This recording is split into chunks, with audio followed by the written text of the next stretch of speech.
Bismillahirrahmanirrahim. Assalamualaikum warahmatullahi wabarakatuh. Alhamdulillahi rabbil alamin. Wabihi nasta'inu ala umurid dunya waddin.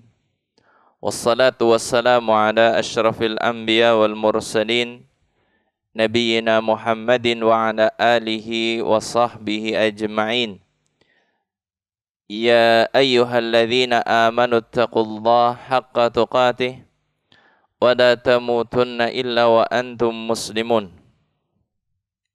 Kaum muslimin dan muslimah, Bapak Ibu sekalian, jamaah Majelis Ta'lim Masjid Baitul Muhtadin, rahimani wa rahimakumullah. Pertama, marilah kita panjatkan puji syukur kehadirat Allah Subhanahu wa ta'ala. Di kesempatan pagi ini Allah Ta'ala mudahkan kita untuk melaksanakan salat subuh secara berjamaah. Kemudian kita lanjutkan dengan mengadakan majelis ta'lim yang tentunya kita berharap Allah Subhanahu wa Ta'ala limpahkan keberkahannya bagi kita. Kita mendapatkan tambahan ilmu yang bermanfaat yang nantinya menjadi bekal bagi setiap kita dalam ketaatan kepada Allah Subhanahu wa Ta'ala. Salawat serta salam semoga senantiasa terlimpah untuk panutan kita Nabi besar Muhammad sallallahu alaihi wasallam beserta keluarganya, para sahabatnya dan juga umatnya yang setia hingga akhir zaman. Kaum muslimin dan muslimah rahimani wa rahimakumullah. Insyaallah di majelis kita di pagi setiap Jumatnya, insyaallah yang akan kita bahas adalah fawaid Kitabut Tauhid, faidah-faidah yang ada dari Kitabut Tauhid karya Syekh Muhammad At-Tamimi rahimahullahu ta'ala. Saudaraku sekalian yang dimuliakan oleh Allah, Kitab Tauhid yang ditulis oleh Syekh Muhammad At-Tamimi rahimahullahu ta'ala adalah kitab yang berbicara secara khusus menjelaskan tentang kewajiban terbesar seorang hamba kepada Allah Subhanahu wa ta'ala, yaitu mentauhidkan Allah, untuk beribadah hanya kepada Allah Subhanahu wa ta'ala semata. Dalam masalah tauhid uluhiyah, pembahasan di dalam kitab ini dikhususkan oleh penulis rahimahullahu ta'ala terkait dengan tauhid uluhiyah, peribadahan hanya kepada Allah Subhanahu wa ta'ala dan meninggalkan peribadahan kepada yang selainnya. Sebagaimana telah maklum oleh jamaah sekalian, bahwasanya mentauhidkan Allah Subhanahu wa ta'ala itu disebutkan oleh para ulama dalam 3 perkara. Mentauhidkan Allah Subhanahu wa ta'ala di dalam masalah rububiyahnya, meyakini bahwa Allah Subhanahu wa ta'ala satu-satunya pencipta, penguasa dan pengatur alam semesta. Allah Subhanahu wa ta'ala satu-satunya yang mencipta, satu-satunya yang berkuasa, dan satu-satunya yang mengatur alam semesta. Termasuk di dalamnya meyakini Allah Ta'ala sang pemberi rizki, yang menghidupkan, yang mematikan, dan seterusnya. Allah Subhanahu wa ta'ala berfirman, Alhamdulillahi Rabbil Alamin. Segala puji bagi Allah, Rabb semesta alam. Rabb di sini maknanya adalah Khaliq, Al-Malik, Al-Mudabbir. Rabb artinya adalah sang pencipta, sang penguasa, dan pengatur alam semesta. Demikian juga Allah Subhanahu wa ta'ala berfirman, Alhamdulillahilladzi khalaqas samawati wal arda.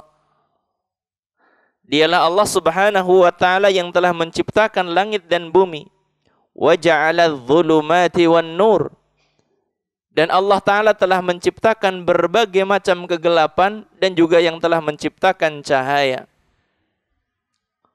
Ini menunjukkan bahwasanya Allah Subhanahu wa Ta'ala dialah sang pencipta alam semesta. Langit dan bumi semuanya diciptakan oleh Allah Subhanahu wa Ta'ala. Demikian juga Allah Subhanahu wa Ta'ala berfirman menunjukkan tentang kehebatannya. Dan Allah menjelaskan tentang lemahnya sembahan-sembahan selain Allah. Hadza khalqullah fa'aruni madza khalaqal ladzina min dunih. Allah Subhanahu wa Ta'ala berfirman, hadza khalqullah, ini adalah ciptaan Allah. Alam semesta dan apa yang ada di dalamnya. Ini ciptaan Allah Subhanahu wa Ta'ala. Fa'aruni, maka tunjukkanlah kepadaku, madza khalaqal ladzina min dunih. Tunjukkan kepadaku apa yang sudah diciptakan Tuhan-Tuhan selain Allah Subhanahu wa Ta'ala. Gak ada yang bisa menunjukkan. Ayat ini menjelaskan tentang betapa hebatnya Allah dan betapa hinanya sembahan-sembahan selain Allah yang tidak bisa menciptakan sesuatu pun di alam semesta ini. Inilah keyakinan tentang rububiyah Allah Subhanahu wa Ta'ala. Ma'asyiral kiram, kaum muslimin muslimah rahimani wa rahimakumullah.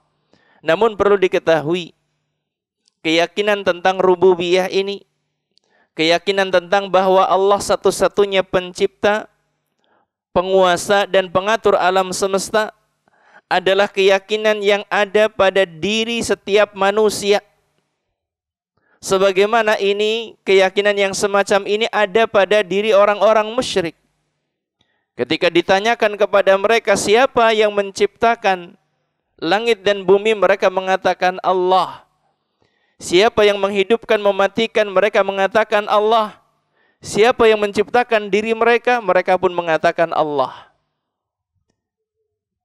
Jadi keyakinan terhadap rububiyah Allah tidak punya imbas apapun terkait dengan hukum seseorang. Orang yang meyakini tentang rububiyah Allah tidak dikatakan, oh ini muslim. Tidak. Karena orang-orang musyrik di zaman Nabi SAW pun mengakui itu. Tauhid yang kedua adalah tauhid uluhiyah yang menjadi pokok bahasan dari kitab ini, yaitu mengesahkan Allah Subhanahu wa Ta'ala dengan segala macam bentuk ibadah. Mempersembahkan ibadah secara totalitas hanya kepada Allah. Ini realisasi dari firman Allah Subhanahu wa Ta'ala, iyyaka na'budu wa iyyaka nasta'in. Hanya kepadamu ya Allah kami menyembah, dan hanya kepadamu ya Allah kami mohon pertolongan. Kami menyembah Engkau saja ya Allah, kami tidak menyembah selainmu. Kami minta tolong kepadamu ya Allah, tidak minta tolong kepada selainmu. Dan inilah realisasi dari firman Allah Ta'ala, Qul inna salati wa nusuki wa mahyaya wa mamati lillahi rabbil alamin. Katakanlah sesungguhnya salatku, nusuk, yaitu peribadahan atau penyembelihan, hidup dan matiku lillah, hanya bagi Allah Rabb semesta alam. Kaum muslimin dan muslimah rahimani wa rahimakumullah. Kemudian di sana ada tauhid al-asma'i was sifat, yaitu meyakini bahwasannya nama-nama Allah dan juga sifat-sifat Allah yang Allah tetapkan di dalam Al-Quran, yang ditetapkan oleh Nabi di dalam hadis-hadisnya yang sahih, semuanya adalah berbeda dengan apa yang ada pada makhluk dari nama-nama dan sifat-sifat makhluk. Nama-nama Allah berbeda dengan nama-nama hamba. Sifat-sifat Allah adalah berbeda dengan sifat-sifat hamba. Kita tetapkan semua nama dan sifat yang dikabarkan di dalam Al-Quran dan juga dalam hadis Nabi SAW, yang sesuai dengan keagungan dan kemuliaan serta kesempurnaan yang Allah Ta'ala miliki. Kaum muslimin dan muslimah rahimani wa rahimakumullah. Ini secara ringkas tentang tauhid. Makna daripada tauhid. Kaum muslimin dan muslimah Bapak Ibu sekalian yang dimuliakan oleh Allah, kitab tauhid yang ditulis oleh Syekh Muhammad At-Tamimi rahimahullahu taala ini adalah memiliki keistimewaan. Keistimewaannya apa? Sangat ringkas. Keistimewaannya adalah sangat ringkas dan sedikit sekali ungkapan beliau penulis kitab tersebut. Beliau hanya menyebutkan bab. Selanjutnya di dalam bab itu disebutkan oleh beliau firman Allah, hadis Nabi, kalau tidak ada ya athar para sahabat dan beberapa athar daripada salaf, generasi salaf. Masya Allah. Setiap menyebutkan bab, maka beliau menyebutkan Allah Ta'ala berfirman, Nabi SAW bersabda, dan juga berkata sebagian sahabat. Seperti itu model penulisan beliau. Sehingga sebagian ulama mengatakan bahwasanya kitab Tauhid ini layak untuk disebutkan sebagai qit'ah min Sahihil Bukhari. Penggalan dari kitab Sahihil Bukhari. Karena persis pembuatan babnya seperti itu.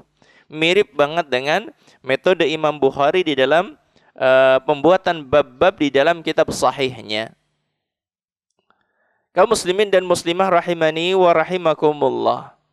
Kita tidak berpanjang lebar dalam menyebutkan menyebutkan hal-hal yang terkait dengan kitab tauhid ini.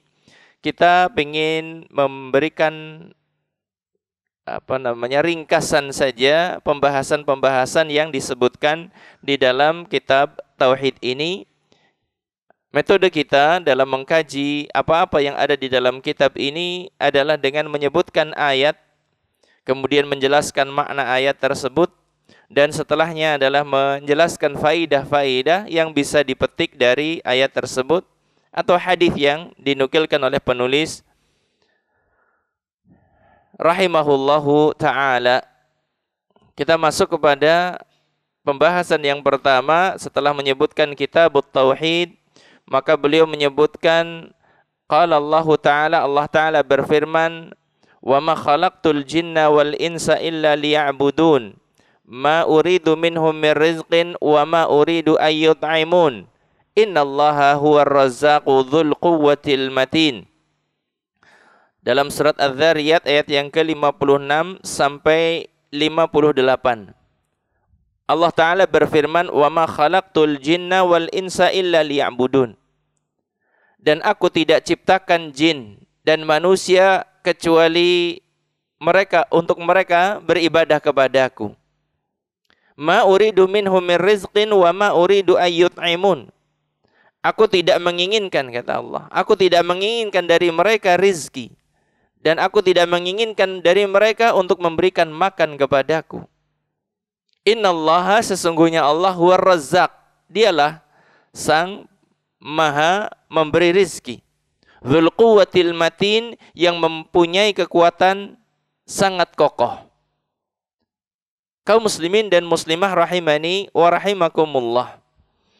Kita sebutkan tentang ayat ini. Allah Subhanahu wa taala menyebutkan wa ma khalaqtul jin wal ins. Kami tidak ciptakan jin dan manusia.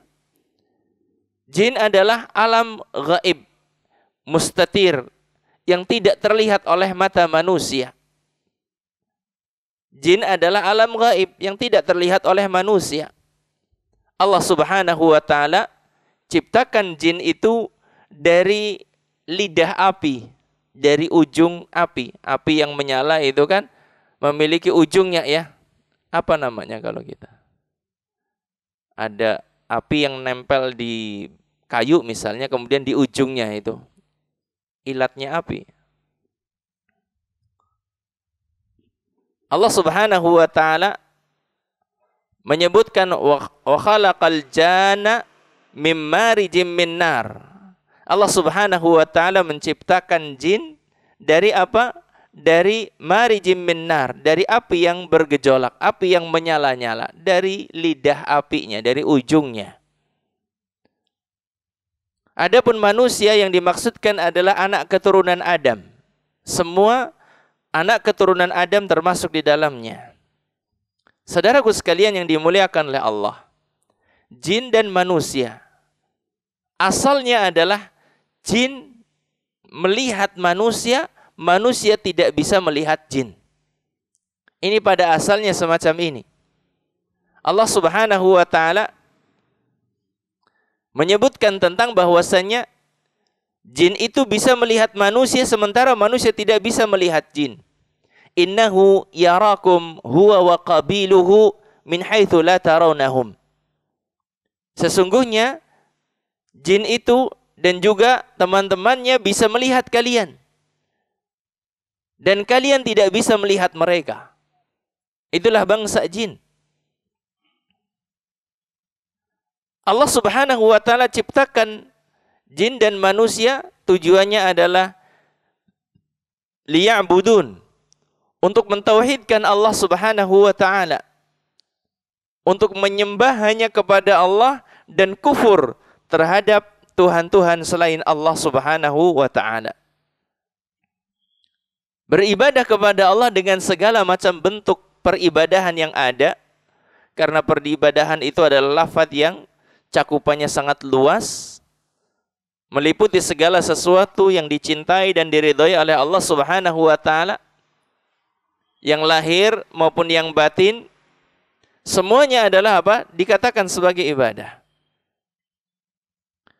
Kemudian Allah Subhanahu wa taala sebutkan ma uridu minhum min rizqin. Aku tidak butuh rizki dari mereka, dari jin dan manusia. Ketika Allah ciptakan jin dan manusia, Allah nggak butuh rizki dari mereka. Maksudnya di sini adalah bahwa Allah tidak menginginkan mereka memenuhi rizki mereka sendiri, dan Allah tidak menuntut mereka untuk memberikan rizki kepada yang lainnya. Karena sesungguhnya rizki itu dari Allah Subhanahu wa ta'ala. Rizki itu berasal dari Allah. Jadi Allah tidak menekan jin dan manusia, tidak menginginkan dari jin dan manusia untuk mereka memenuhi rizki mereka sendiri. Allah yang memberikan. Demikian juga firman Allah, wa ma uridu ayyut'imun. Aku tidak menginginkan, aku tidak menghendaki agar mereka memberikan makan kepadaku. Maksudnya apa? Aku tidak menginginkan manusia, kemudian jin, mereka memenuhi kebutuhan makan mereka sendiri, atau untuk apa? Dituntut memberikan makanan kepada yang lainnya. Tidak sama sekali. Allah Subhanahu wa ta'ala dialah Ar-Razzaq, zat yang maha memberikan rizki. Dialah Allah Subhanahu wa ta'ala Dzul Quwwatil Matin, yang memiliki kekuatan sangat kokoh. Kaum muslimin dan muslimah rahimani wa rahimakumullah. Ini adalah yang disebutkan terkait dengan makna dari firman Allah Subhanahu wa taala surat Az-Dzariyat ayat yang ke-56 sampai ayat yang ke-58. Jadi secara global bahwasanya Allah Subhanahu wa taala mengkabarkan di dalam ayat ini tentang penciptaan jin dan manusia. Allah Subhanahu wa taala setelah menyebutkan penciptaan jin dan manusia, Allah menyebutkan pula tentang hikmah penciptaan jin dan manusia, yaitu agar jin dan manusia beribadah kepada Allah dengan menjalankan perintah dan juga menjauhi larangan-larangannya. Di sisi yang lain, Allah Subhanahu wa taala juga menghendaki dari manusia untuk kufur, untuk tidak menyembah Tuhan-Tuhan yang selain Allah Subhanahu wa ta'ala. Allah menciptakan manusia, dan Allah lah yang memberikan rezeki kepada mereka, yang memberikan makan kepada mereka sebagai bekal untuk menjalankan ibadah kepada Allah Subhanahu wa ta'ala. Ma'asyiral muslimin, Bapak Ibu sekalian rahimani wa rahimakumullah. Ada beberapa faidah yang bisa dipetik dari ayat yang kita sebutkan tadi. Faidah-faidah yang bisa dipetik adalah yang pertama, bahwa hikmah diciptakannya jin dan manusia adalah untuk mengesahkan Allah Subhanahu wa ta'ala, untuk menyembah Allah saja dan untuk tidak menyembah selainnya. Ingat jamaah yang dimuliakan oleh Allah, yang namanya ibadah kepada Allah, seorang dikatakan beribadah kepada Allah itu ketika mempersembahkan semua bentuk ibadah kepada Allah saja. 100%. Kalau taruhlah ibadah itu ada 100 macam, 100 ibadah itu semuanya ditujukan kepada Allah, baru dikatakan seorang itu nyembah Allah. Seandainya misalnya tadi yang saya katakan, ibadah itu ada 100. Seorang kok nyembah Allah dengan 99 ibadah, sementara ibadah yang satu tertuju kepada selain Allah, maka sesungguhnya yang 99 ini batal semuanya, dan seorang tidak dikatakan sebagai hamba Allah. Seorang tidak dikatakan nyembah Allah. Saudaraku yang dimuliakan oleh Allah, ini yang harus kita fahami. Yang namanya mengesahkan Allah dalam ibadah adalah mempersembahkan semua bentuk peribadahan hanya kepada Allah saja. Totalitas semua ibadah dijalankan tertuju hanya untuk Allah Subhanahu wa ta'ala semata. Kemudian faidah yang kedua yang bisa diambil dari ayat ini adalah tentang adanya alam jin. Eksistensi alam jin. Jin itu makhluk Allah. Mereka dibebani dengan syariat karena mereka juga berakal seperti manusia. Namun mereka punya alam sendiri dan alam mereka tidak seperti alam malaikat. Malaikat diciptakan dari cahaya. Manusia diciptakan dari tanah. Dan jin diciptakan dari api. Khuliqatil malaikatu min nur. Malaikat diciptakan dari cahaya.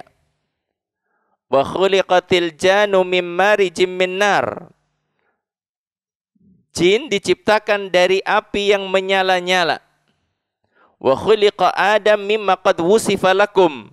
Dan Adam, manusia, diciptakan sebagaimana telah dijelaskan kepada kalian.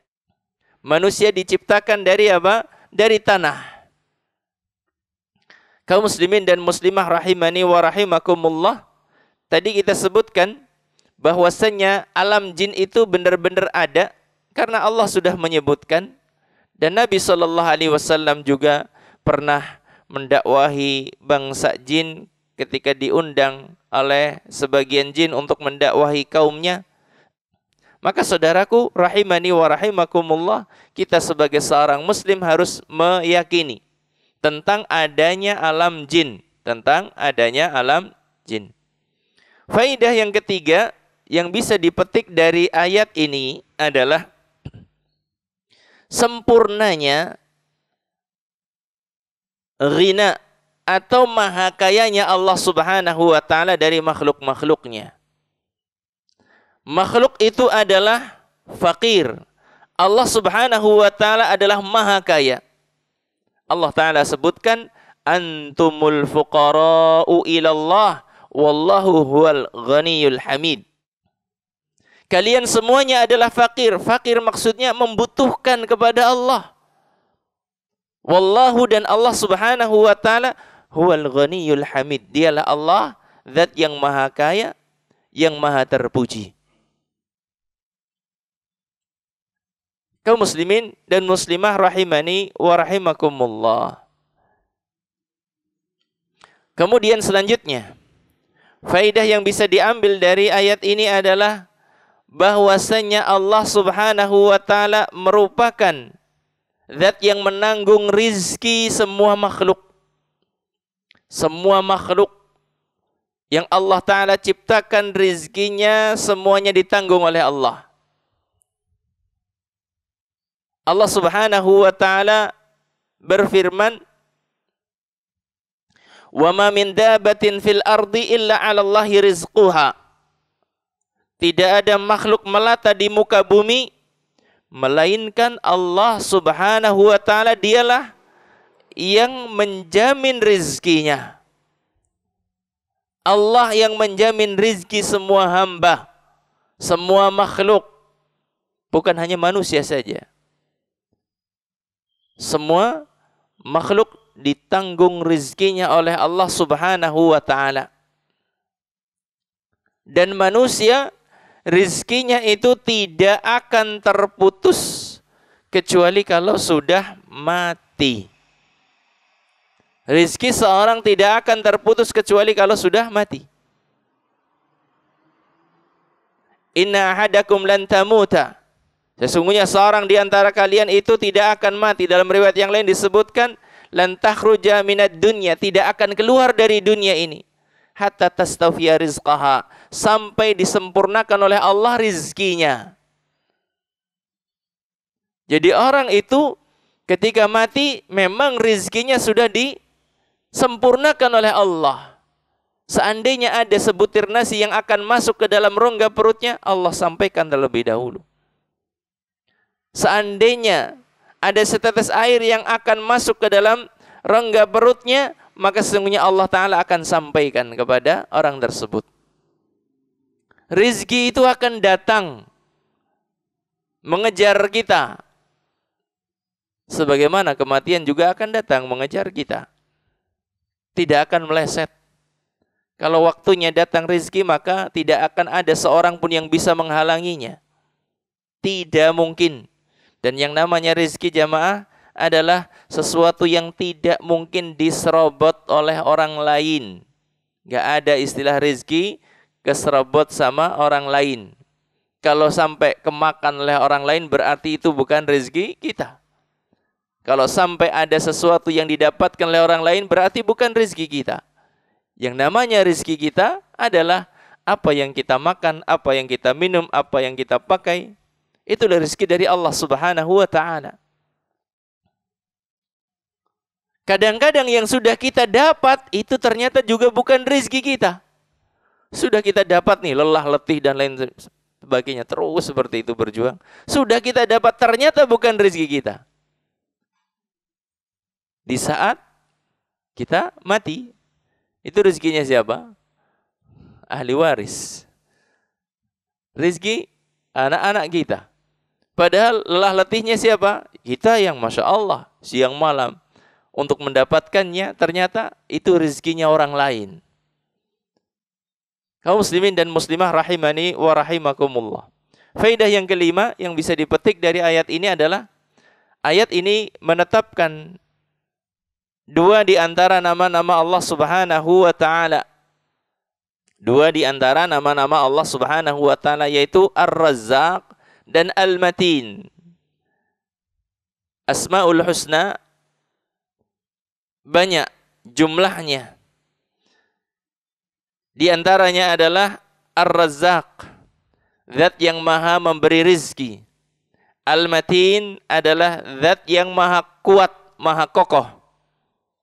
Maka seorang boleh menyebutkan anaknya dinamai dengan Abdul Razzaq atau disebutkan dengan namanya Abdul Matin. Ketika menamai anak dengan Abdul Razzaq, panggil total, jangan panggil Razzaq gitu saja.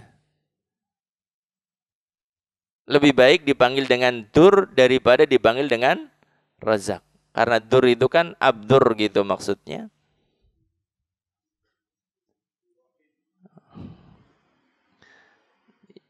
Nama siapa saja yang di depannya ada Abdulnya gitu ya, maka sesungguhnya dipanggilnya secara komplit. Abdul Rahman, Abdul Rahim, Abdul Fattah, Abdul Jalil, Abdul Karim. Panggil semuanya, jangan dipanggil belakangnya saja. Saudaraku sekalian rahimani wa rahimakumullah, ini adalah beberapa faedah yang bisa dipetik dari ayat yang tadi kita sebutkan. Dari surat Adz-Dzariyat ayat yang ke-56 sampai 58. Pembahasan terakhir kita adalah tentang hubungan ayat ini dengan tauhid. Hubungan ayat ini dengan tauhid. Bahwa ayat yang mulia ini menunjukkan tentang hikmah diciptakannya manusia. Hikmah diciptakannya jin. Yaitu untuk mengesahkan Allah. Untuk mentauhidkan Allah subhanahu wa ta'ala. Mentauhidkan Allah adalah beribadah hanya kepada Allah dan kufur kepada sembahan-sembahan yang selain Allah subhanahu wa ta'ala. Kita tidak perlu menyembah kepada selain Allah karena Allah, dialah yang telah memberikan kecukupan. Dialah yang memberikan segala-galanya. Makanya tadi dalam ayat yang saya sampaikan, hadza khalqullah, inilah ciptaan Allah. Semua alam semesta ini ciptaan Allah. Fa'aruni madza khalaqal ladzina min dunih. Tunjukkan kepadaku apa yang sudah diciptakan sembahan-sembahan yang ada itu. Apa yang diciptakan mereka? Tunjukkan satu saja. Akan terdiam semua orang ketika ditantang untuk menyebutkan ini ciptaan Tuhan kami. Gak bisa mengatakan kayak gitu. Karena semuanya diciptakan oleh Allah subhanahu wa ta'ala. Maka saudaraku, rahimani wa rahimakumullah, ketika kita memahami tentang rububiyah Allah yang sempurna, maka ingat, alasan inilah yang sangat kuat, yang menjadikan kita harus beribadah hanya kepada Allah subhanahu wa ta'ala semata. Barakallahu fikum jami'an. Seperti ini metode kajian kita, dan insya Allah kita masuki pembahasan ayat yang selanjutnya. Kemudian ada hadis, ada pembahasan-pembahasan yang setelahnya seperti ini. Insya Allah tidak tidak memberatkan. Semoga Allah subhanahu wa ta'ala memberikan kemudahan kepada kita. Amin ya rabbal alamin. Kita cukupkan. Subhanakallahumma wa bihamdika asyhadu an la ilaha illa anta astaghfiruka wa atubu ilaik. Wabillahi taufiq wal hidayah. Wassalamualaikum warahmatullahi wabarakatuh.